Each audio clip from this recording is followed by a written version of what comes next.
Muy amados hermanos, les saludo en el amor del Señor con un abrazo fraterno a la distancia, ¿no?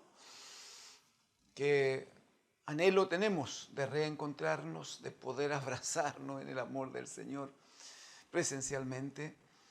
Qué anhelo tenemos de poder comunicarnos directamente. Pero son tiempos que nos da el Señor, son tiempos en que el Señor nos está enseñando, son los tiempos en que el Señor quiere de nosotros que vayamos asumiendo responsabilidades, ¿no? Hemos conversado antes la necesidad de que las familias se organicen en torno a la palabra del Señor, que haya cántico, que haya adoración, que haya alabanza, que haya oración, no, que haya ofrenda según se ha enseñado. Es el tiempo en que el Señor quiere permitir que se manifieste el sacerdocio de Cristo en la casa, no hay duda. También es el tiempo en que el Señor quiere que se manifieste, que aprendamos lo de la obediencia, amados hermanos. Y en eso yo quiero rogarles, en el amor del Señor, quiero rogarles que seamos todos bien obedientes en las normas que hemos recibido de las autoridades sanitarias en el tratamiento de esta pandemia, ¿no? No hay ninguna razón, hermano, hermana, no hay ninguna razón que justifique una desobediencia. No hay razón. Si usted sabe y tiene instrucción que con alguna frecuencia, especialmente después de atender actividades, haya que lavarse bien la mano, bueno, no nos cuesta nada, hagámoslo. Si al salir a comprar algo a la farmacia o a comprar el pan, debe andar con su mascarilla, debe hacerlo, debe evitar contactos innecesarios con personas ajenas. No es el tiempo de andar comentando con vecinos, con vecinas de situaciones de ninguna naturaleza, de ninguna, ¿no? Estemos en familia. El Señor tiene cubierta la familia por su gracia. En la medida que nadie de la familia se comporte irresponsablemente y cada uno se cubre, entonces cubre a la familia, y si estamos reunidos como familia, todos nos apoyamos y todos somos bendecidos en la gracia del Señor. Les ruego, vamos adelante, en el nombre de nuestro Señor Jesucristo. Amén, amén. Quiero invitarle, por favor, a que examinemos juntos las Escrituras. Hay una palabra del Señor que queremos compartir. Evangelio de Juan, hermanos, capítulo 19. Evangelio de Juan, capítulo 19. Por favor.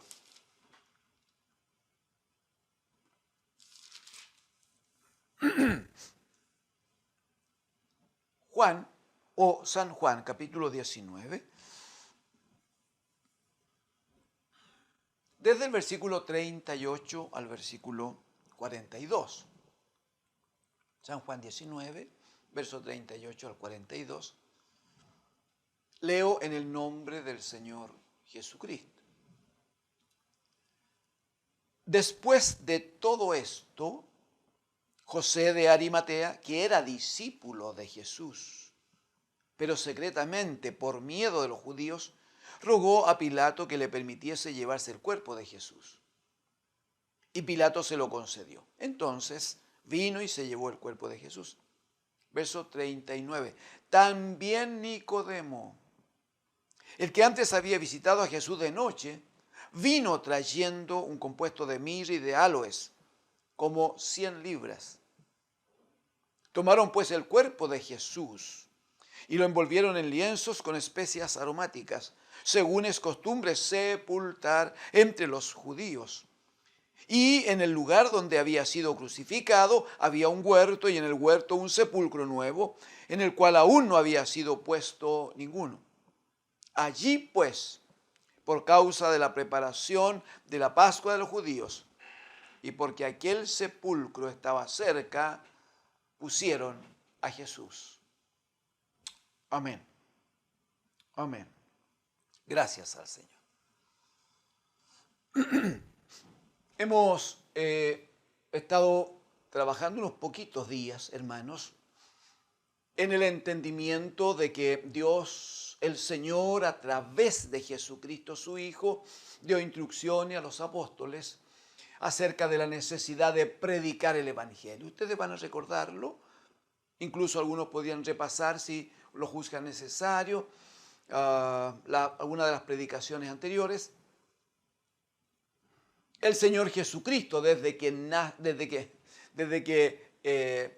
es levantado de entre los muertos, lo leíamos allá en Lucas capítulo 24, cuando se encuentra con estos dos discípulos que iban camino de Emaús, o cuando luego se encuentra con los 11 que estaban en un lugar, ¿no?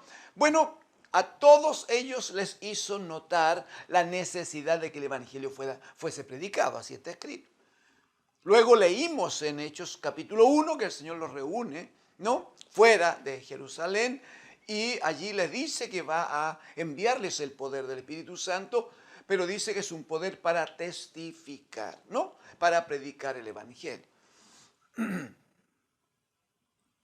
Pero según hemos observado, el Evangelio no es una predicación, no es una presentación que cada uno decide o define cómo lo hace, sino que tiene normas establecidas, que tiene una enseñanza que el Espíritu Santo ha ido revelando por su gracia, de tal manera que lo que se predica sea la palabra de Dios, no sea palabra de hombres, que sea palabra de Dios. Porque lo que conocemos y está escrito, especialmente Hebreos 4:12, es que solo la palabra de Dios es viva y es eficaz y es más cortante que espada de dos filos que penetra el alma, ¿no?, y el espíritu. Solo la palabra de Dios tiene esa condición y esa cualidad. La palabra del hombre puede ser muy buena, puede ser un buen consejo, puede ser una linda experiencia, pero como no puede penetrar el alma, entonces no hará ningún efecto en la vida del otro. Lo que necesitamos es que la palabra penetre a la vida, al alma de aquella persona que está necesitada, que está en aflicción, que está en pena, que está sufriendo a causa del pecado. Necesitamos que la palabra entre a su vida. Y la única palabra que logra eso es la palabra del Señor. Y dirá el apóstol Pablo a los romanos, lo hemos visto ya, hermanos, va a decir que el Evangelio es de Dios, o sea, la palabra es de Dios, el anuncio viene de Dios y está referido a Cristo, su amado Hijo, centrado en Cristo. Pablo va a tomar entonces esta revelación y la va a decir, primera de Corintios capítulo 15, versículos 3 y 4, va a decir, bueno, el evangelio que yo he recibido de parte del Señor tiene estas tres verdades que son la verdad del evangelio, la gran verdad del evangelio. Primero, que Jesucristo murió por nuestros pecados conforme a las Escrituras. Murió por nuestros pecados conforme a las Escrituras. De esto algo hablamos ayer, usted recuerda, que fue sepultado. Y luego que Dios, el Padre, con poder le levantó de entre los muertos, también conforme a las Escrituras. Hoy día hemos leído este proceso que vivió el Señor Jesucristo y que está ligado a su sepultación, porque Él, como todo hombre mortal, Él vino como un mortal a la tierra. Él vino en semejanza de hombre, así está escrito. Entonces también Él debió cumplir este proceso, también debió vivir esta situación frente a la muerte del cuerpo.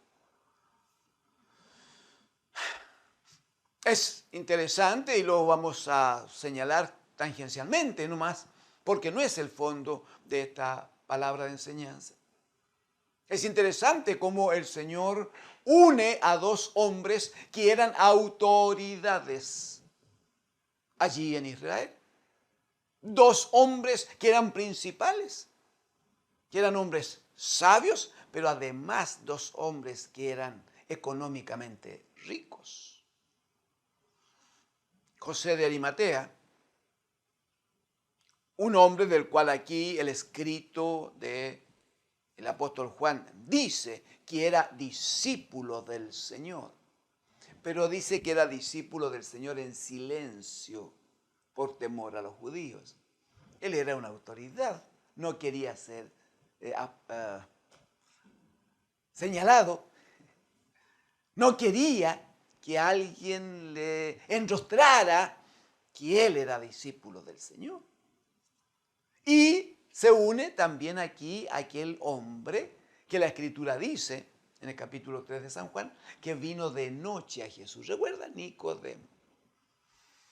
Bueno, ambos recibieron la palabra del Señor. Ese es el testimonio que aquí hay.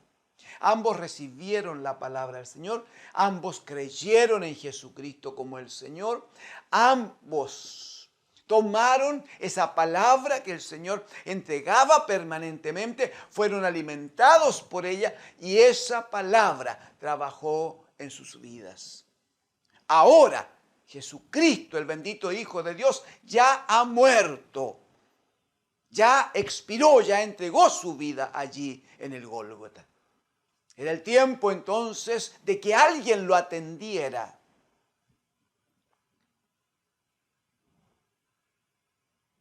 Yo no sé lo que podría haber hecho María, su madre, en estas circunstancias. No lo sé. Sin embargo, Dios el Padre había previsto, está dicho proféticamente, que el Señor, dice, con los pecadores iba a ser en su muerte, con los pecadores, haciendo una clara referencia a esos dos ladrones que fueron crucificados con él en la cruz. Pero también dice que con los ricos sería en su sepultura. Estaba dicho proféticamente. Y el Señor trata con el corazón desde antes, no es ahora, no es una emergencia. No. Trata de antes el Señor con José de Arimatea. Y trata el Señor desde que el Señor estaba iniciando el ministerio con Nicodemo. Y ahora entonces es el tiempo en que el Señor les usa. Se unen estos dos, piden el cuerpo del Señor y finalmente el Señor es sepultado. Gloria a Dios, decimos, ¿está bien? Es interesante, pero ¿cuál es la aplicación práctica?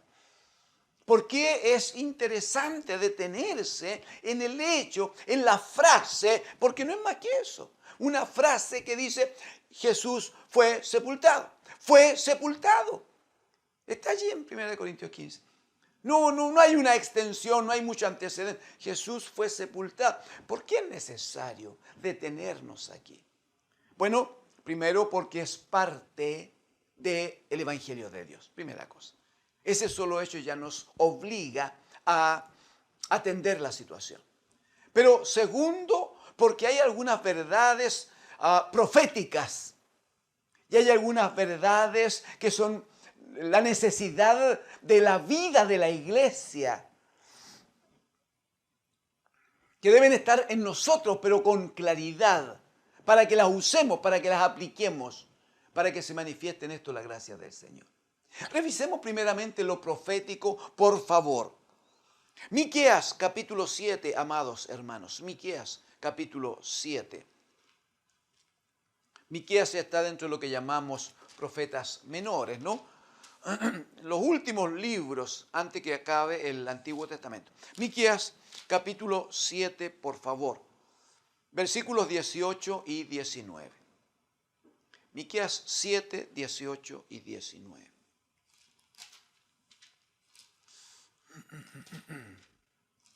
Miqueas es un profeta, hermanos, contemporáneo del profeta Isaías, por lo tanto del profeta Oseas también.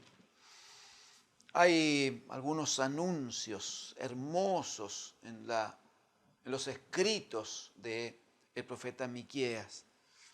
Este es el profeta que habla de Belén, donde Jesucristo debía nacer sin ser él de Belén. Jesucristo vivía en la región hacia el norte, allá en Galilea. Y Belén estaba en la región del sur. Sin embargo, el Señor trata con Miqueas para decir allá en el capítulo 5, versículo 2, pero tú, Belén Efrata, pequeña para estar entre las familias de Judá. O sea, eres muy insignificante, no tendrías que ser considerada siquiera. Pero tú, Belén Efrata, pequeña, dice, para estar entre las familias de Judá, dice, de ti saldrá el que será Señor en Israel. Aleluya, mire. Y sus salidas son desde el principio, desde los días de la eternidad. Hay un mensaje hermoso, hermanos. Será bueno que tome tiempo y vaya leyendo. No, son solo 7 capítulos en Miqueas. Es bueno que lo conozca. Bueno, este profeta en el capítulo 7, versículos 18 y 19, lo dice de esta manera. 18 y 19. Dice Miqueas, ¿qué Dios como tú, que perdona la maldad y olvida el pecado del remanente de su heredad? No retuvo para siempre su enojo, porque se deleita en misericordia. Qué hermoso eso que dice, ¿no? Dice que es la misericordia del Señor, como va a estar dicho después por Santiago Apóstol, cuando él dice que la misericordia triunfa sobre el juicio. Bendito sea Dios nuestro Padre, bendito sea Él, ¿no? Él no mantiene para siempre el enojo, sino que Él perdona la maldad. Versículo 19, por favor. Dice, hablando del Señor, Él volverá a tener misericordia de nosotros. Subraye la frase que sigue, por favor. Sepultará, aleluya, sepultará nuestras iniquidades. Gloria a Dios. Y echará en lo profundo del mar todos nuestros pecados. Bendito sea. Aleluya. Bendito sea. Ya sabíamos por causa del profeta Isaías en el capítulo 53 que Dios el Padre cargaría en él el pecado de todos nosotros. Ya hemos revisado en los evangelios cómo es que hay un momento, estando Cristo en la cruz, que a causa de tanto pecado, Él siente que su Padre le ha abandonado. Y dice, Dios mío, ¿por qué me has abandonado? Lo precioso es que según vemos ahora, el Señor, Dios el Padre, tenía todo planificado con una capacidad que solo Él tiene. Y ese pecado que fue cargado en el cuerpo de su Hijo, lo llevó hasta la sepultura en cumplimiento de su palabra. ¿Y qué dirá Miqueas, profeta de Dios? Dios el Señor volverá a tener misericordia, porque Él se complace en tener misericordia. Y Él dice, sepultará, bendito sea, y Él sepultará nuestras iniquidades. Él sepultará nuestras iniquidades y echará en lo profundo del mar todos nuestros pecados. Bendito es el Señor, hermanos. Cuando Jesús tuvo que referirse a este proceso de su sepultación, Él lo plantea de una manera tan hermosa también. Acompáñenme, por favor. Mateo capítulo 12, hermanos. Un poco hacia su lado derecho. Mateo capítulo 12, versículos 38 al 41. 38 al 41. Mateo 12, 38. Leo en el nombre del Señor. Dice, entonces respondieron algunos de los escribas y de los fariseos, diciendo, Maestro, deseamos ver de ti señal.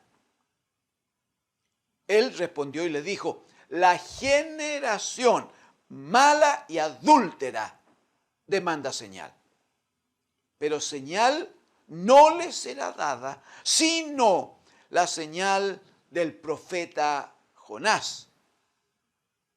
Y les explica, verso 40.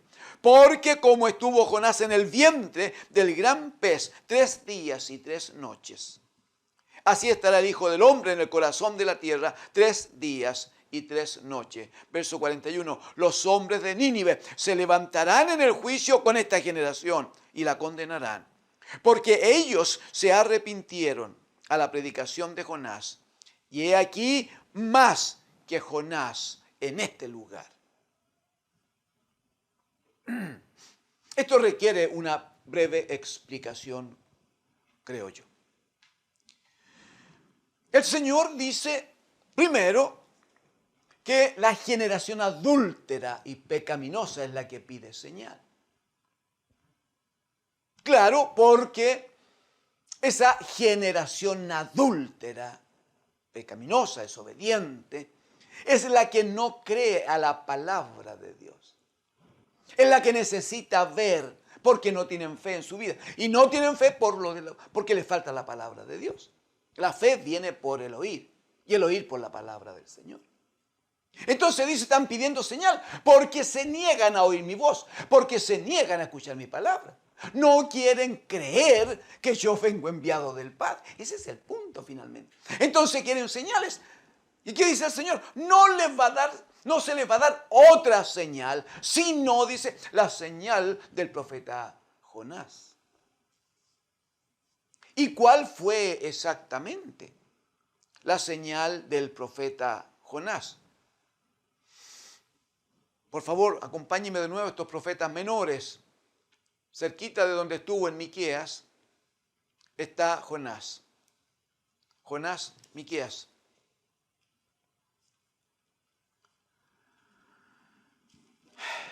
Jonás. Ténganlo enfrente. No vamos a poder predicar de esto hoy día, pero ténganlo enfrente y lo deja marcado porque el Espíritu Santo, espero, les va a provocar la necesidad de seguir leyendo un ratito más luego que hayamos predicado juntos esta noche, hayamos compartido, ¿no? La experiencia del profeta Jonás es una situación que la iglesia evangélica en general, creo yo, que sabe mucho de esto, conoce mucho de esto. Jehová Dios el Señor habla con el profeta y le dice, anda a Nínive, una gran ciudad, así la llama el Señor, una gran ciudad, anda a Nínive y predica, porque el pecado de esta gente ya ha subido a mi presencia. Entonces anda y anuncia que si no se arrepienten, bueno, van a ser exterminados.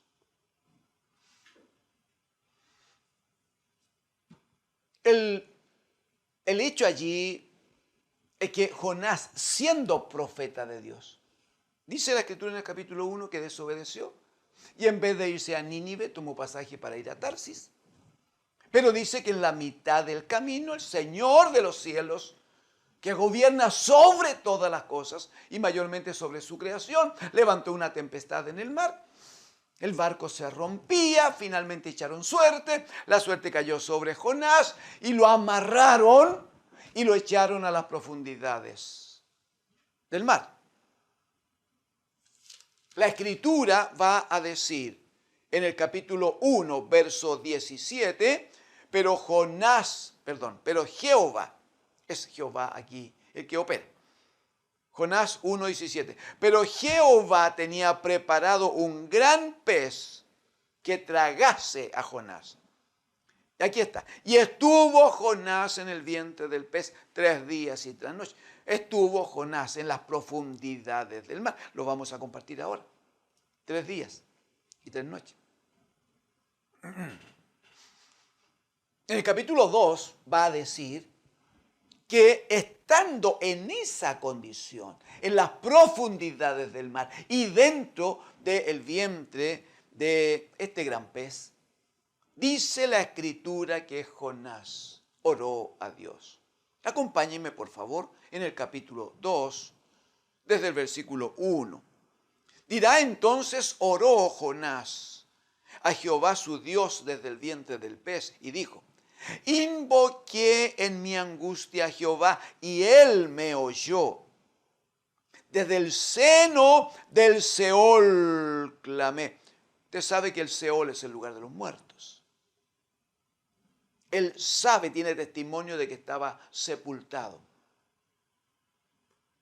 Invoqué, versículo 2, invoqué en mi angustia a Jehová y él me oyó. Desde el seno del Seol clamé y mi voz oíste. Me echaste, mire, a lo profundo, en medio de los mares, y me rodeó la corriente. Todas tus ondas y tus olas pasaron sobre mí. Entonces dije, desechado soy de delante de tus ojos, más aún veré tu santo templo. Mantiene fe en el Señor. Verso 5, las aguas me rodearon hasta el alma, rodeóme el abismo, el alga se enredó a mi cabeza. Descendí, mire, a los cimientos de los montes. La tierra echó sus cerrojos sobre mí para siempre. Mas tú sacaste mi vida de la sepultura, oh Jehová, Dios mío. ¿Qué es lo que uno debiera tomar de aquí para poder aplicar lo que dijo el Señor Jesucristo? Él dijo, no, esta generación adúltera y perversa no va a tener más señal que la señal de Jonás. ¿Cuál es la señal de Jonás? Primero, que es enviado como profeta de Dios, es enviado como palabra de Dios a una nación pecadora. A una nación que estaba bajo el designio de Dios para exterminarles. El Señor dice, el pecado ha subido y si no se arrepienten van a pasar. Entonces la profecía de Dios, es la palabra de Dios enviada a un pueblo que estaba lleno de pecado. Pero antes de que la palabra llegue a este pueblo pecador, el profeta necesariamente debe vivir esta experiencia de ser sepultado en las profundidades. Él debe vivir esta experiencia de pasar 3 días y 3 noches bajo tierra, allá, en las profundidades, en las raíces de los montes. Para que desde allá emerja con el mensaje de salvación. Para que desde allá se levante trayendo una buena nueva. La proclamación de que si hay arrepentimiento, hay también salvación y vida eterna. Finalmente, como sabemos en el capítulo número 3, aún en contra de su voluntad en el caso de Jonás, el pez lo vomita en la playa, obviamente allí cerquita de Nínive, y él debe entonces entrar a la ciudad y predicar y proclamar el juicio de Dios y declarar que Dios está en contra de la ciudad. ¿Y qué hace la palabra? La palabra que viene de Dios. ¿Qué hace la palabra que trae el profeta? Toca por el Espíritu Santo, toca el corazón del pueblo, desde el rey hasta el último hombre. Todos se arrepienten. El rey establece una norma que no solo los hombres y las mujeres, sino que los animales debían entrar en ayuno para rogar misericordia a Jehová, Dios de los ejércitos. La Escritura dice que el Señor juzgó ese arrepentimiento, ese acto de humillación y claramente no les envió la muerte, sino que les dio vida por la palabra que el Señor les había enviado. Bendito es el Señor.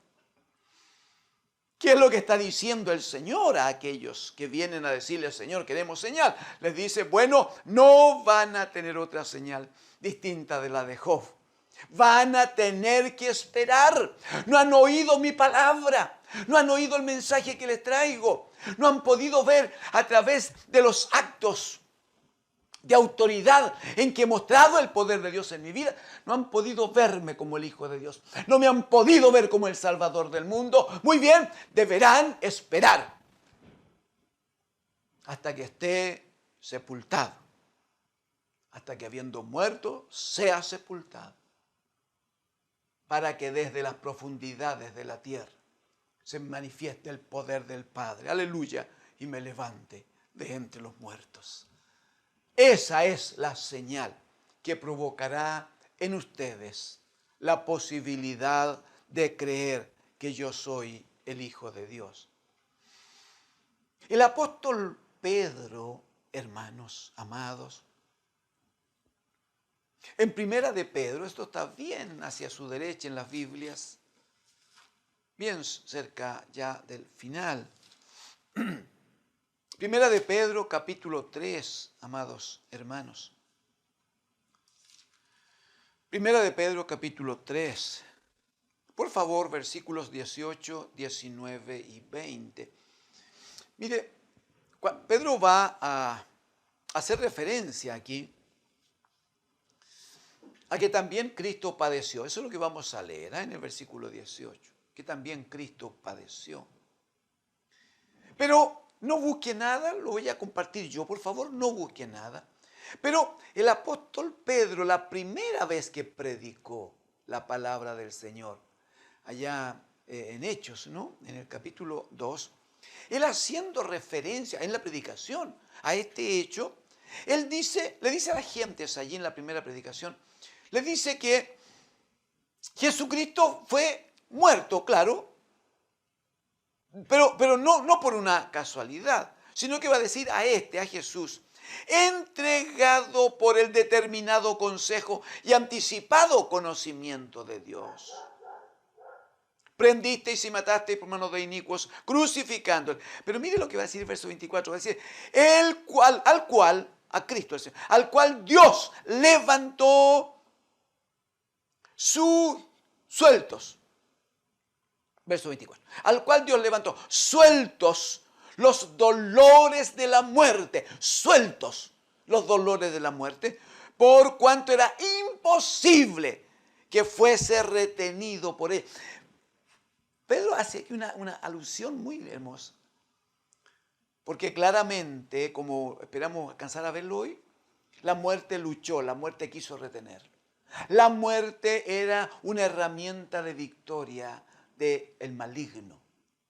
La muerte es consecuencia del pecado. Y el pecado es obra del maligno para luchar en contra del Señor. Entonces la muerte luchó. Sin embargo, dice Pedro, está lleno del Espíritu Santo. Recién ha ocurrido el derramamiento y Pedro empieza a predicar. Y bajo la acción del Espíritu Santo dice que fue suelto. O sea, estuvo amarrado allí a los dolores de la muerte. Suelto, dice, los dolores de la muerte, por cuanto era imposible que fuese retenido. Aquí en Primera de Pedro capítulo 3, verso 18 va a decir, porque también Cristo padeció una sola vez. Cristo padeció una sola vez por los pecados. El justo por los injustos, para llevarnos a Dios, siendo a la verdad muerto en la carne. Escuche esto, por favor. Siendo a la verdad muerto en la carne, pero vivificado en espíritu, en el cual, o sea, en el espíritu, también fue y predicó a los espíritus encarcelados, los que en otro tiempo desobedecieron, cuando una vez esperaba la paciencia de Dios en los días de Noé, mientras se preparaba el arca, en la cual pocas personas, es decir, 8 fueron salvadas por agua. Lo que Pedro está diciendo es que Jesucristo, el bendito Hijo de Dios, necesariamente debía ser muerto, claro, por nuestros pecados, pero debía ser sepultado para que su carne fuera sepultada, muriera su carne, pero su espíritu, aleluya, su espíritu fuera vivificado. Y demuestra que ese espíritu se mantiene obviamente vivificado, porque dice que mientras su carne moría, en el espíritu, él fue y predicó a los espíritus de todos aquellos que desde Noé en adelante habían desobedecido a la palabra del Señor.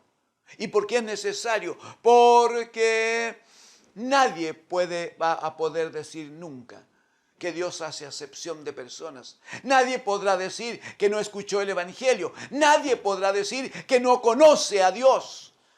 Lo hemos examinado otra vez en Romanos capítulo 1, que todas las cosas creadas por Dios dan testimonio del Creador.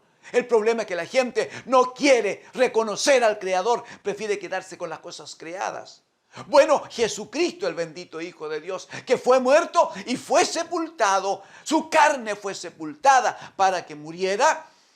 Sin embargo, en el Espíritu vivificado, dice. Él fue y predicó el Evangelio a aquellos que sin la predicación del Evangelio no hubieran tenido la posibilidad de ser juzgados por esta palabra que venía de parte de Dios. Bendito es el Señor entonces. Bendito es el Señor. Mire cómo el mismo Señor Jesucristo hace un planteamiento muy hermoso en Juan capítulo 12, hermanos. San Juan capítulo 12, por favor. El Señor es visitado por unos griegos que querían conocerle. Juan capítulo 12. La experiencia está a partir del versículo 20, pero solo vamos a leer el versículo 24. Juan 12, 24. Llegan los griegos a Jesús, hablan con los discípulos le dicen al Señor, mira, hay una gente que te quiere conocer, vinieron a verte, y el Señor lo que dice, ha llegado la hora para que el Hijo del Hombre sea glorificado. Ha llegado la hora para que el Hijo del Hombre sea glorificado, se llene de gloria. Y en el verso 24 dice, de cierto os digo, que si el grano de trigo no cae en tierra, si el grano está hablando de él, amados hermanos. Si todo el contexto está referido a esto que él ha dicho, ha llegado la hora para que el Hijo del Hombre sea glorificado. Pero para que el Hijo del Hombre sea glorificado, para que reciba gloria, o sea, puesto en la gloria, necesitaba volver al Padre. Así lo había orado en Juan 17. Devuélveme la gloria que tuve contigo antes que el mundo fuese. Entonces la gloria no estaba aquí, la gloria estaba con el Padre. Muy bien. Pero para que el Padre lo glorificara, era necesario que el Padre lo levantara entonces de entre los muertos. Ahí está, ¿ve? Cuando Jesucristo dice, ha llegado la hora en que el Hijo del Hombre sea glorificado, Él está profetizando, está proclamando que necesariamente va a tener que ser levantado de entre los muertos por el poder del Padre. Pero para que sea levantado requiere, dice aquí, que el grano de trigo, está hablando de su cuerpo, que el grano de trigo caiga en tierra, porque si no cae en tierra no muere, dice. Leámoslo en el mismo orden que te he dicho aquí. Si el grano de trigo no cae en tierra y muere, queda solo. Pero si muere, lleva mucho fruto. La figura la conocemos, ¿cierto? Uno siembra un grano de cualquier elemento, poroto, trigo, ¿no? Siembra uno y de ahí va a salir una matita. Pero la matita va a traer muchos granos. Esa es la figura. Pero es una figura que tiene que estar aplicada a él. ¿Ah? Es una figura que tiene que ver con la obediencia al Padre. El Padre había dicho en Isaías 55:11 que cuando Él envíe su palabra hará todo lo que yo quiero, hará todo lo que yo quiero. Para eso lo envió, para hacer lo que el Padre quería. ¿Y qué es lo que el Padre quería? Por favor, Hebreos capítulo 2, versículo 10, solo el versículo 10. Hebreos 2, 10. ¿Qué es lo que el Padre quería? Hebreos 2, 10. Porque convenía, dice, a aquel por cuya causa son todas las cosas y por quien todas las cosas subsisten, que habiendo de llevar muchos hijos a la gloria, perfeccionase por aflicciones al autor de la salvación de ellos. Lo que convenía al Padre, o lo que el Padre quería, era llevar muchos hijos a la gloria.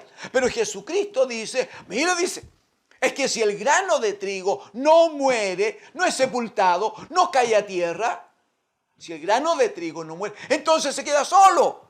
Necesario es que el grano de trigo vaya a tierra y muera, para que al ser vivificado, al tomar un cuerpo nuevo, entonces venga con fruto, haya abundancia. Ya no sea el grano, sino que sean muchos granos.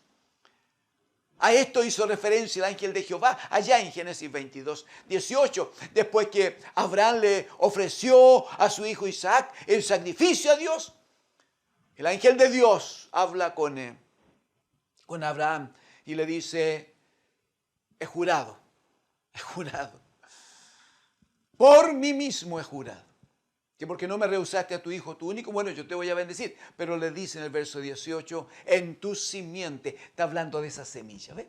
En tu simiente serán benditas todas las naciones de la tierra, todas las naciones. Allí está la multiplicación entonces.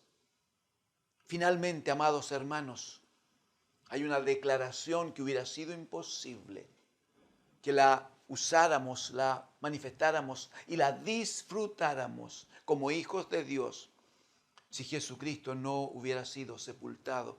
La Escritura habla en Efesios capítulo 1, a partir de los versículos 19-20, habla de la supereminente grandeza del poder de Dios. Así dice, que es necesario que conozcamos la supereminente grandeza del poder de Dios para con nosotros, dice.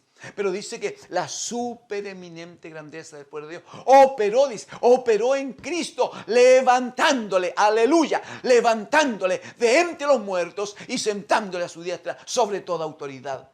¿Y por qué es tan glorioso? Porque la Escritura dice que así como nosotros creemos, lo dice Pablo a los tesalonicenses, así como nosotros creemos que Jesús murió y resucitó por el poder del Padre, asimismo dice Dios, aleluya, traerá con Jesús a los que durmieron en él. Es precioso porque todos nosotros sin excepción deberemos volver a la tierra. Es palabra de Dios, dice en Génesis capítulo 3. Todos nosotros debemos volver a la tierra. Pero hay una promesa de aquel que ya mostró la supereminente grandeza de su poder. Hay una promesa del Padre que así como levantó a Jesús de entre los muertos, porque Él estuvo sepultado, pero fue sepultado para eso, para mostrar la grandeza del poder del Padre. Y la promesa es que así como Jesucristo fue levantado de entre los muertos por el poder del Padre, de la misma manera nosotros seremos prontamente resucitados.